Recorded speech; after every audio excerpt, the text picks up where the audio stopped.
மூன்றாவது முறையா பன்னீர்செல்வம் தமிழ்நாட்டோட முதலமைச்சர் ஆயிட்டாரே.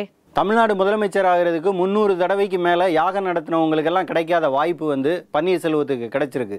இதுக்காக அவர் எதுவுமே மெனக்கிடவே இல்லை. ஆனால் அவரோட விசுவாசத்துக்கும் பணிவுக்கும் கிடைச்ச பரிசு தான் இது. இவருக்கு சசிகலா தரக்கூடாதுன்னு நினைச்சதா சொல்றாங்களே. பன்னீருக்கு தரக்கூடாது அப்படின்னு வந்து சசிகலா நினைக்கல. ஆனால் அதிமுகவில் ஒரு ஆல்டர்னேட்டிவ் சீனியராக பன்னீர் வந்துடக்கூடாது அப்படின்றதுல வந்து சசிகலா தெளிவாக இருந்தாங்க. ஆனால் பன்னீரை விட்டுட்டு இன்னொருத்தருக்கு கொடுத்தா அது கடுமையான விமர்சனம் வரும் அப்படின்னு பயந்ததுனால தான் மறுபடி பன்னீருக்கே கொடுத்துட்டாங்க. எடப்பாடி பழனிசாமி ஆக்க போகிறதா ஒரு தகவல் வந்துச்சே. இப்படி ஒரு செய்தியை பரப்புனதே வந்து எடப்பாடி பழனிசாமி ஆட்கள் தான். எடப்பாடி பழனிசாமி மாதிரியான ஆட்கள் இருந்துச்சுன்னா நம்ம அவரை பொம்மையாக வச்சுக்கிட்டு எதை வேணாலும் பண்ணலாம் அப்படின்னு ஒரு சீனியர் IAS ஆஃபீஸர் நடத்தின லீலைகள் தான் இதுக்குள்ளே இருக்குது. பிஜேபியோட ப்ரெஷர் எதை மாதிரி இருந்துச்சு? ஜெயலலிதா இருந்த வரைக்கும் பிஜேபியோட பல ஸ்டெப்புகள் மத்திய அரசாங்கத்துடைய பல திட்டங்களுக்கு வந்து அவங்க முழு அளவில் ஒத்துழைப்பு தரலை. இப்போ ஜெயலலிதா தலைமையில் இல்லாத அதிமுக அதனுடைய எம்பிக்கள் 37 பேரும் பிஜேபிக்கு அரசாங்கத்துக்கு வந்து சப்போர்ட்டாக இருந்தாங்க அப்படின்னா நல்லது அப்படின்னு மோடி நினைக்கிறாரு.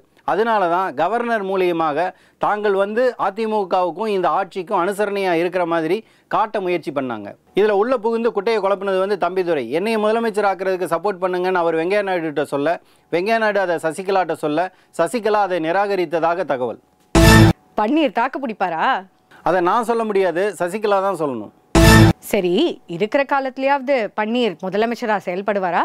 பன்னீர்செல்வம் தன்னோட பொறுப்பை உணர்ந்து செயல்பட வேண்டிய முக்கியமான நேரம் இதுதான். உச்சநீதிமன்ற உத்தரவால் முதல் தடவை ஜெயலலிதா பதவி விட்டு விலகும் போது இவருக்கு அந்த பொறுப்பு கிடைச்சது. 2வது தடவை பெங்களூர் சொத்து குவிப்பு வழக்கில் ஜெயலலிதா தண்டிக்கப்பட்டு சிறைக்கு போக வேண்டிய நிலைமை வந்ததுனால பன்னீர்செல்வம் 2வது தடவை முதலமைச்சரானார்.